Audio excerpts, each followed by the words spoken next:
Okay, class, we are going to be making Christmas cards this year, or sorry, holiday cards, not necessarily just Christmas.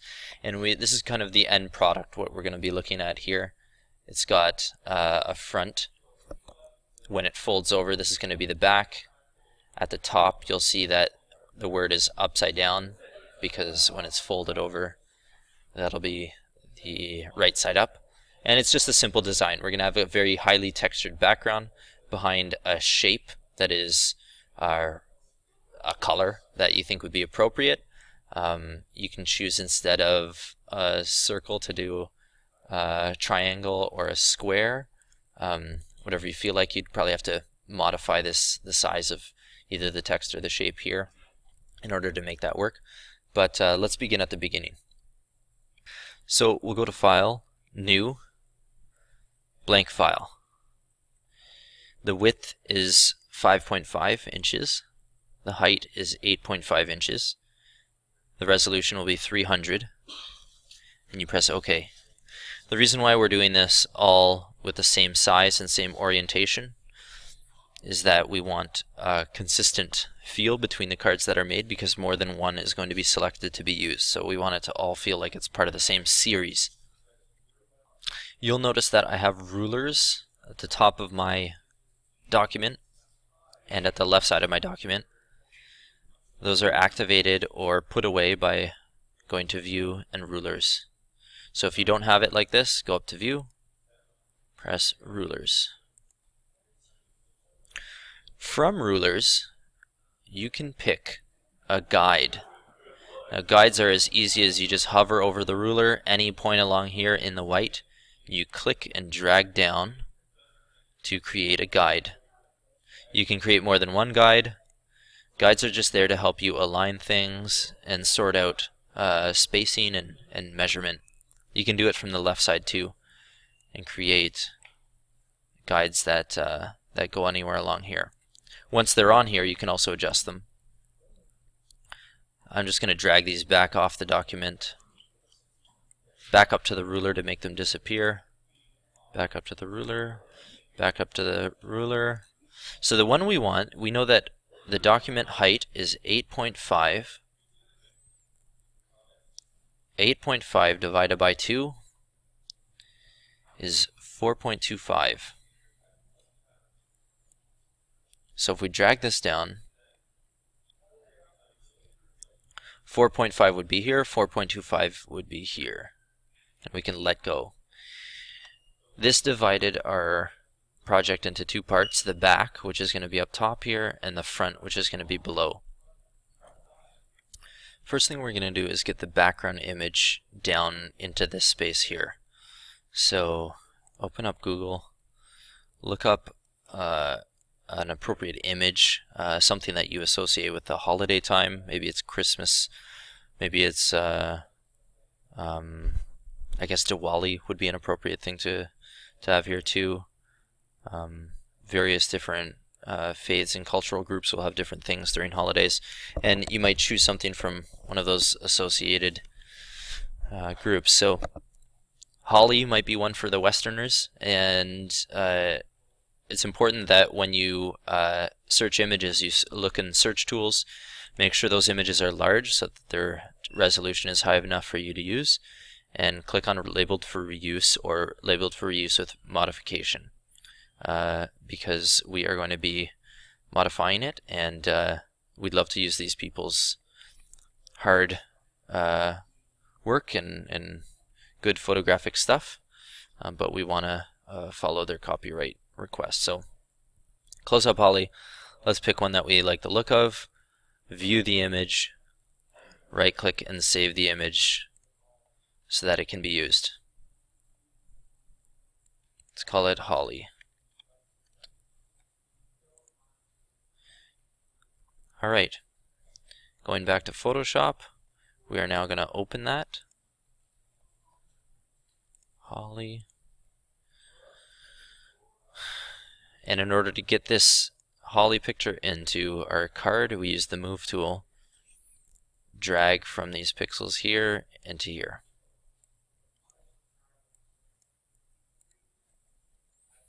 Now it's not ideal that it's not as big as it should be, but we can drag this out a bit and we won't lose too much resolution. Okay, we can zoom in to see whether this picture is meeting the edge of our halfway line several ways. You can hold down Alt and scroll with the scroll wheel, and it'll scroll to wherever you have your cursor. You can hold down Control and Spacebar and click and drag a box around the area you want to zoom into. Control 0 to zoom out. Or you can press Control and the plus sign on your keyboard right beside backspace. Control and plus sign to zoom in until you're happy with where you are. Once you're this zoomed in, you can move the box down to the line just to make sure that you're right on. You can also use the arrow keys to move this object around too. Press Control 0 to zoom out so that you can see how it's positioned. And I think I like this because I know that something's going to go into the middle. Okay, I can even lock that layer now. Click on the lock so that you don't accidentally move it around. Just double check that it's a little bit further down there than I expected. Let's move it up to the blue line and lock it. Control 0 to zoom all the way out. Okay, sometimes you might see a difference between the blue line and what's actually there, but we should see once you zoom in that it is indeed at 4 1/4, that position. Alright, if you want you can get rid of that guide now. You don't need it anymore. And that's the beginning of your half of a card. We're going to set a few parameters for what the middle of this image is going to be, because you're going to put a shape in it like in this document. So you're going to hover. It doesn't have to be exactly what I have, but you need about 1 inch on the top and bottom of your shape, and about 1.5 inches on the sides of your shape. So you take your sideways guides and you maybe say, okay, about 1.5 inches from 0 to 1.5 is there. You take it again, counting back from 5.5, you go half and then a full 1. Okay, so our shape is going to be fitting in the middle of here. Same with at the top, from 4 1/4 to 5 1/4, and from starting at 8.5 up 1 to 7.5. And that leaves us with a central area in which we are going to put our shape. Some pretty standard shapes that will be unobtrusive are located in the rectangle tool. If you want to make a triangle, you'll have to use the polygon tool set to 3 sides, because triangles have 3 sides, and you would choose the color that you want to use. Let's pick white for this one, maybe a touch of rosiness to that. Okay, and click and drag out. Now you'll notice that it kind of locks into funny positions. Usually when you hold down the shift key, it locks it into a perfect right angle. For some reason Polygon doesn't do that, and you will have to rotate it until you think it's roughly straight across. Let's say like that. Now you'll notice that it's kind of sneaking up behind this. That's because the layer shape 1 is behind layer 1, and you'll just drag that up above. Use the move tool to drag it down into position, something that will be roughly centered. It's okay if it doesn't fit exactly within these parameter lines that we've made for ourselves. Do what you feel looks centered. If you want to get rid of the guidelines just for a moment, you can press Control and the colon, and that'll help disappear that. If you want to get rid of the lines around this image, click over in the gray and that'll disappear that. So let's say you're happy with that. There's a lot of busyness behind here. I might want to make it look a little bit more festive. I can enhance it in a variety of ways. One of the ways is if you go up to Enhance, and oops, let me just make sure I'm on the right layer, layer 1. Enhance, this is locked, I need to unlock it, press the lock.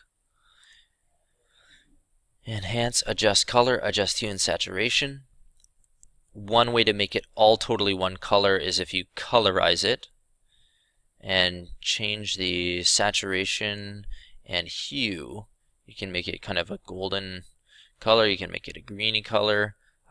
Classic Christmas is white, green, red. You don't need to make it that kind of cliche. You can make it just off green and maybe just off red and just off white. You can involve like a gold. I think gold's not inappropriate for a holiday kind of time as well. So think about something that you think might look cool. I'm going to go for maybe a minty green and change the lightness as well. Get it to be high contrast, high saturation, or low saturation. It's totally up to you. I kind of like it not too pumped up because you start to lose detail then. Maybe that's good. Press OK. Another way to, let me just Control Z and show you a different way to do that. You can enhance that layer. Make sure you're on the right layer. Enhance through lighting. Maybe you want to change the levels on it. Move these sliders to give you brightness or darkness, high contrast or low. You can also go to Enhance, adjust color, and replace particular colors. So if you wanted to get rid of this red, orangey red, and the fuzziness means like how similar to this color all these colors are going to be. And then the replacement color down here, it'll show you what the result is as you move these sliders. So you can change them to be, all sorts of things.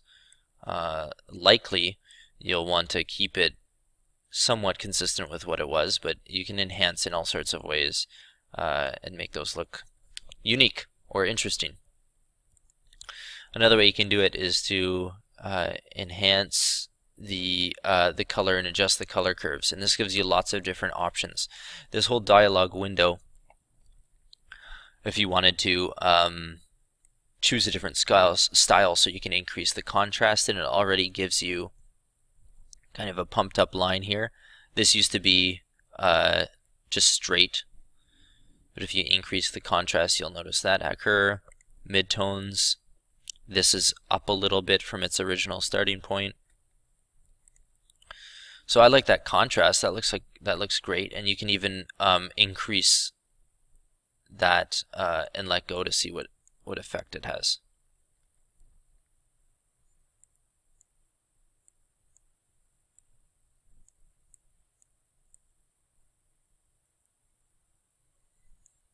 That's very dramatic. Let's just say I'm okay with that. You can also apply filters to it. So if you go to the filter menu, you could do interesting distortions or produce noise. So there's, brush strokes. You could put all sorts of effects and or filters over top of what you've got there. Just test them out. Spend a while figuring out what each of these do, and I think you'll be kind of amazed at the different varieties that of effects that Photoshop can apply to an image. However, bear in mind that there's nothing like a clean, high-resolution photograph. It just looks terrific. If you do want to use one of these filters, I would use it very sparingly. So that's all just to say, don't go nuts with the effects. You rarely see them in magazines. Sometimes you'll get a blur effect. That's in here. A Gaussian blur is what I recommend, and you can change that so it's gets the effect you want. Okay, so I'll tell you about the type tool in a moment in the next tutorial.